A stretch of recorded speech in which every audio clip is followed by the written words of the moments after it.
Good day everyone, welcome back to Kapanglaw Variety Vlogs. Nandito tayo sa ating kubo. So dito mga kapanglaw ay napansin ko na naman yung aking nyug.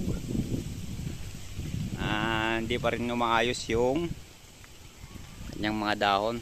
Ito yung sign na meron na naman sigurong pumasok na barairong kung tawagin sa Ilocano. Mga kapanglaw yan. Napakalaki na tong buko natin na to, almost nasa 5 years na. Dito kasi nung una mga kapanglaw, dito ko napansin na may yung mga ganito. Ito yung sign na nakaganyan lang. Nung una binabaliwala ko mga kapanglaw. Ito pala yung binabanatan ng barairong. Ayan. So bali dito mga kapanglaw, pang limang ano ko na to. Nung una ito yung binutas nila, tapos tumagos dito sa may kabila dito. So bali nung una isa lang yung napatay ko dito mga kapanglaw, isang big B yun na kulay black, barairong sa Ilocano, mga sumisira sa nyug. Nagpakampante naman ako na napatay ko na yung una noon, tapos binaliwala ko lang.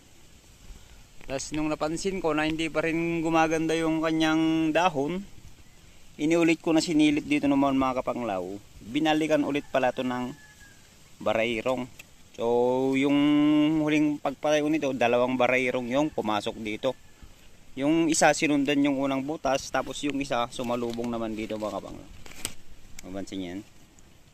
Tapos kanina habang naglilinis ako dyan sa ating kubo, so nagmuni-muni lang ako na daanan ko man to. So napansin ko na naman na meron na naman akong nakitang ganito. Hindi ko akalain talaga mga kapanglaw na almost na tatlo na yung napatay ko dito na big B o yung barairo kung tawagin sa Ilocano. Ayaw pa rin tantanan. So dito meron akong napansin, meron na naman no. Ayan mga kapanglaw, talagang ayaw tantanan. So kung napapansin nyo mga kapanglaw na ganyan yung dahon ng mga nyug nyo, hanapin nyo dito sa baba yung cause o kayo yung dahilan. Dito mga kapanglaw, sungkitin natin.